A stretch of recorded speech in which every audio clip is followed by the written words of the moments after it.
open wide and taste the light.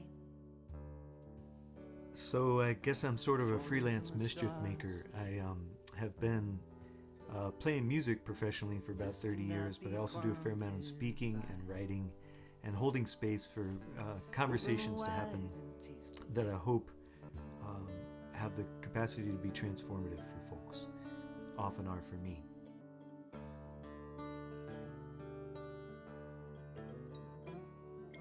And I think part of what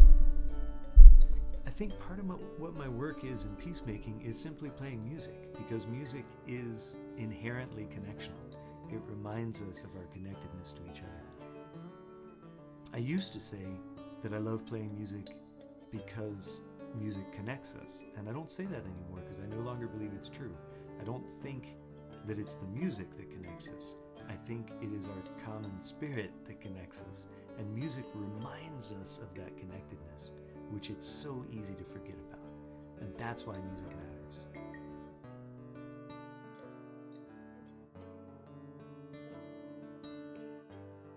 So if there is no conflict in a piece of music, there is nothing interesting there, right?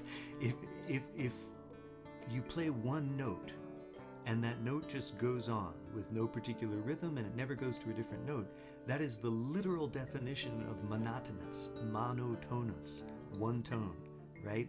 It's the definition of boring. Conflict is what enlivens our lives. It's not necessarily a bad thing.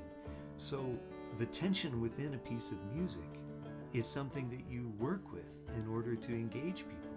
You invite them to wonder where things are going to go from here, whether you do that with a lyric or with chord changes or the rhythm or whatever.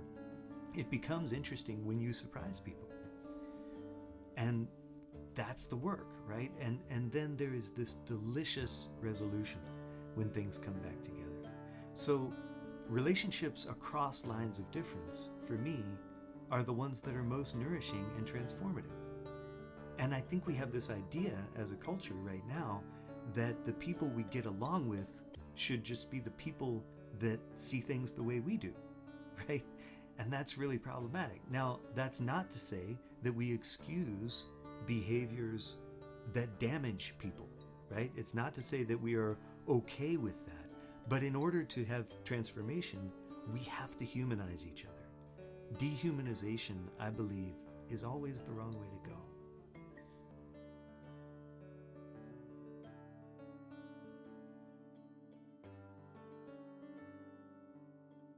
So I am part of a trio called Abraham Jam, which involves a Christian, a Muslim, and a Jew in a band together, singing in harmony, figuratively and literally.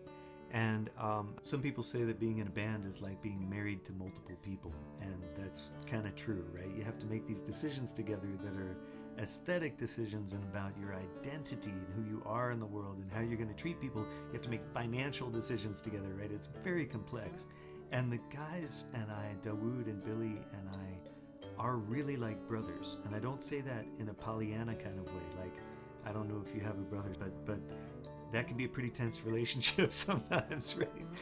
But you know that the love is there to hold it together in the end. And with these guys, we know each other really well, and we do bounce off of each other from time to time, and that's what makes it real. You know, relationships without conflict are relationships that are shallow. If you're going to be in deep relationship, there's going to be some bumping off of each other. So we sing in harmony together. That means we sing different notes that resonate together.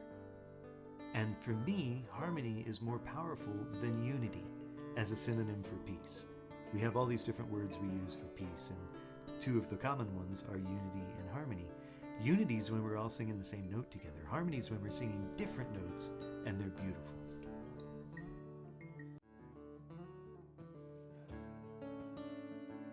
For me, there's a really big difference between the concept of art and the concept of entertainment.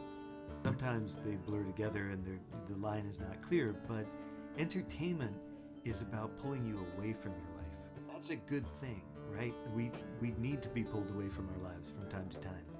There's nothing wrong with that. But art is a way to come back to your life but from a different angle. And that really matters, right? And so I long to create art that engages folks where they really are and doesn't just take them on a vacation from their lives. And that's kind of analogous to peacemaking in that, again, peacemaking is not about making nice. It's not about conflict avoidance. Peacemaking is about transforming conflict and integrating it so that we can be more and greater and deeper and richer and more connected than we have been before. It's profoundly real. It's not about avoiding reality.